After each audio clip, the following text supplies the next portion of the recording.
Bonjour, bonjour. Salut! Voilà RJ. Oui!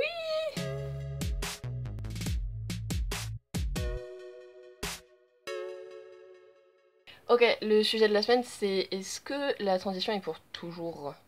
Ce qui pose la question de la différence entre le fait d'être trans et le fait de transitionner.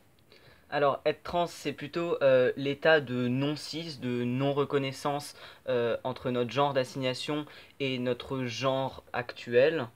Tandis que transitionner, ça va être le fait d'entamer, entamer un changement volontaire de notre expression de genre, de notre façon de vivre, de s'habiller, notre état civil, ce genre de choses, de manière à ce que notre genre, nos genres, ou notre absence de genre, correspondent à Notre identité notre actuelle, identité, ouais. finalement, ou notre absence de genre, ou ce qu'on considère pour soi-même. Oui.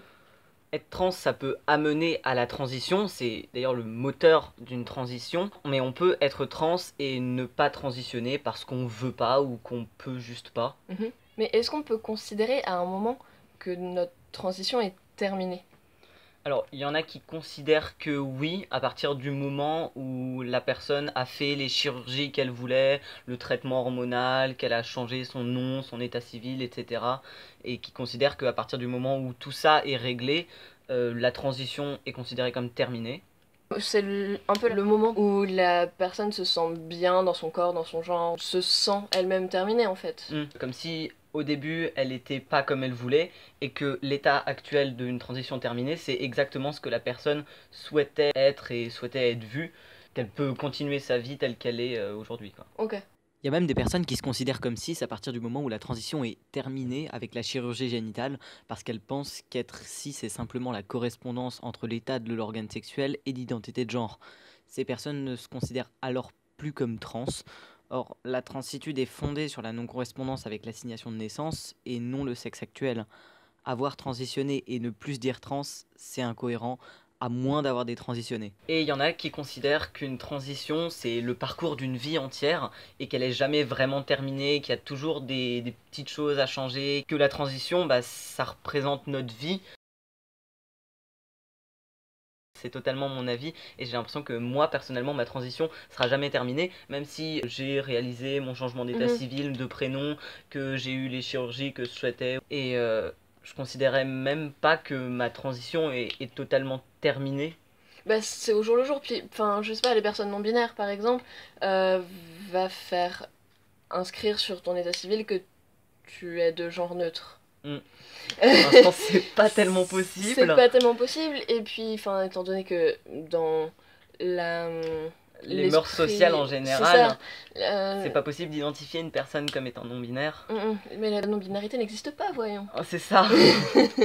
Et du coup, ouais, tu peux pas te dire, c'est bon, j'ai niveau... À la limite, tu peux avoir un prénom neutre, tu peux avoir eu les traitements hormonaux ou les opérations que t'avais envie d'avoir, mais donc dans ton corps, tu peux te sentir bien.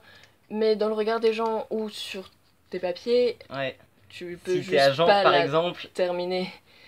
Si t'arrives comme ça et que tu t'attends à avoir le parfait passing que tu voudrais et que les gens t'identifient comme un genre, bah il y a beaucoup de chances que ça n'arrive pas. Donc c'est voilà. On peut aussi parler de détransition, au sens d'arrêter sa transition. Soit si t'estimes que t'es allé assez loin dans les changements que tu voulais et que ça y est, t'es arrivé à la fin de la transition, c'est bon, t'es content. Ou parce qu'il y a des effets que tu vas garder, donc ok, et d'autres que t'as pas besoin d'en avoir plus en fait. Enfin, si ça fait, je sais pas, t'es un homme trans et ça fait quelques années que t'es sauté, a priori, si ça te suffit, tu peux t'arrêter là. Et du coup, j'imagine qu'on peut parler à ce moment-là d'arrêter sa transition. D'arrêter dans le sens arrêter médicalement de faire des choses pour transitionner, comme prendre des hormones. C'est ça, c'est-à-dire si on estime que la transition c'est vraiment une action volontaire pour être identifié selon notre identité de genre, à partir du moment où tu arrêtes les traitements médicaux, on peut considérer d'une certaine manière que la transition s'arrête à ce moment-là. Que si par exemple t'as un excellent passing, t'as plus besoin de faire de coming out aux gens pour leur faire comprendre que par exemple t'es un homme trans donc il faut te genrer au masculin, etc. Si t'as un passing d'homme cis, t'as plus besoin de faire des coming out à tout le monde en disant genre hey, au fait il faut me genrer au masculin, parce que les gens trouvent ça évident et ils t'identifient comme homme directement et ils se posent même pas la question en fait. Du coup, en ça, c'est un peu c'est pas vraiment arrêter sa transition, mais c'est oui, arrêter de faire l'effort de dire je suis trans, etc. Et les démarches pour des hormones, des machins, Des machins. des coupes de cheveux. Il y a aussi le cas où on transitionne vers son genre assigné. Ça peut être relié à la détransition, c'est-à-dire se rendre compte que finalement on n'est pas la personne trans qu'on pensait être et finalement on se reconnaît dans son genre d'assignation. Et si on a déjà commencé à transitionner de quelque manière que ce soit, on retransitionne vers son genre assigné, comme moi par exemple en tant que mec trans. Tout d'un coup je me rends compte que je suis pas vraiment un mec trans et finalement je me remets à dire que je suis une femme, à parler au féminin, à arrêter la thé et faire mon coming out auprès de tout le monde et dire genre hey coucou je suis une femme et choisir un prénom féminin, même pas forcément celui que j'avais à la naissance. Ce serait beaucoup trop bizarre. Oui, y penser me fait bizarre. Mais ça existe, enfin ça existe forcément, je connais personne dans ce cas-là. Moi non plus. Et il y a très peu de personnes trans qui reviennent sur leur choix. Et la plupart des personnes trans qui détransitionnent ou retransitionnent vers leur genre d'assignation, c'est plus par contrainte que par réel besoin, ou parce que c'était trop difficile de vivre en tant que personne trans, ou parce qu'elles se mettent vraiment en danger.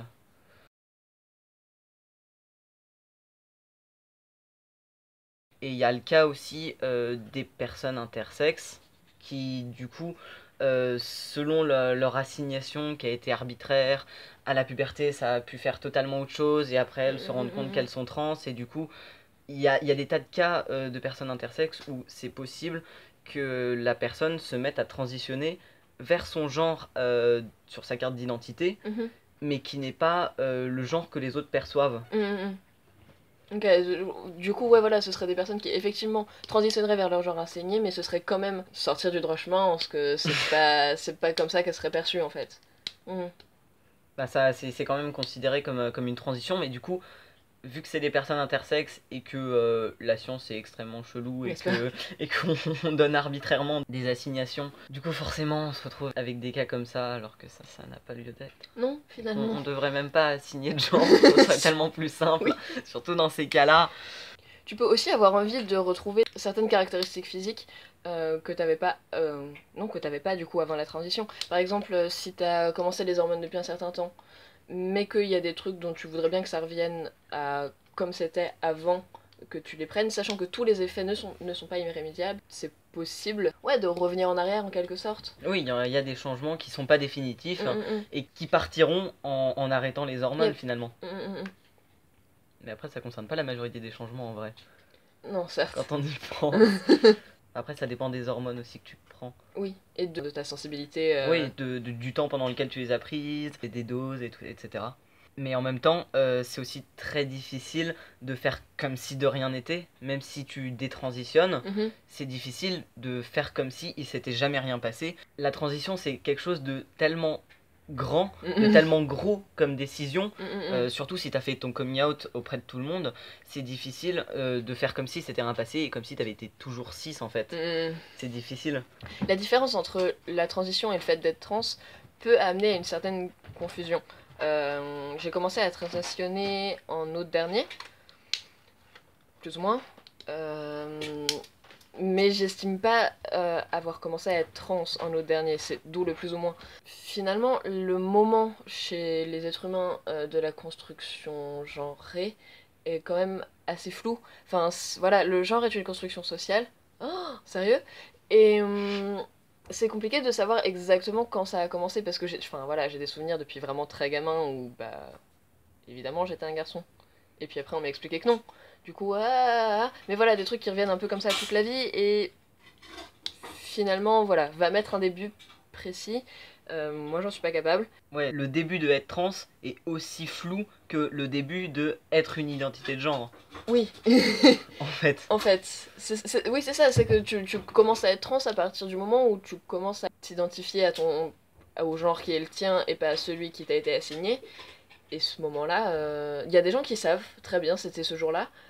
Pas moi. Oui, mais ça peut être parce que la personne a réalisé un jour précis à cause de je sais pas quoi, je sais pas ce qu'elle a vu, elle a rencontré une personne trans, elle a vu un film, je sais n'importe quel événement qui peut faire se rendre compte à une personne, mais c'est pas le moment où tu t'en rends compte, c'est pas le moment où tu commences à l'être. Quand tu t'en rends compte, c'est que tu l'étais déjà avant, mais que tu savais pas encore. Tu vois? C'est ben oui, mais du coup, enfin, voilà, est-ce qu'on peut parler de quelque chose qui sera pour toujours, ici la transition, si on peut pas lui donner de date de départ fixe, enfin, sur quoi tu t'appuies pour décréter que c'est pour toujours, puisque tu sais pas quand ça a commencé. Enfin, ouais, voilà. Pour conclure, on pourrait considérer le fait d'être trans et le fait de transitionner comme des ensembles mathématiques. Le fait de transitionner est compris dans le fait d'être trans et le fait d'être trans est compris dans la vie. En gros, on commence par la vie, enfin le fait d'être en vie, puis on est trans ou pas. On peut être dans la catégorie la vie sans être trans et à ce moment-là on est cis. On peut être dans la catégorie la vie et être une personne trans. Et ensuite on a le fait de transitionner qui est compris dans le fait d'être trans, parce qu'on ne peut pas transitionner sans être trans.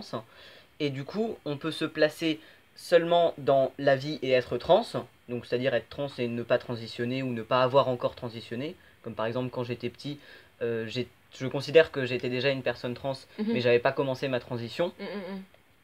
Et on peut être au centre de tout ça en ayant transitionné, donc on est aussi trans, et donc on est en vie, ou dans le sens on est en vie, on est trans, et on transitionne, et du coup on est au centre de tout ça. Yep. Je pense que ce schéma est plutôt juste. Voilà, c'est tout. Oui, je pense qu'on a fait le tour. À bientôt, j'espère. C'est le moment des bisous, popopo. Oui.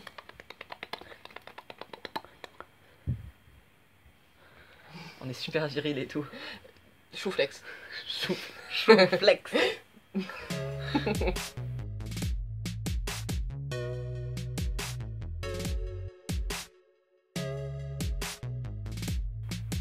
Chat. Fais coucou. Bonjour. Ça nous fait des vues en plus quand il y a un chat qui apparaît dans une vidéo. Dites bonjour à Artemis.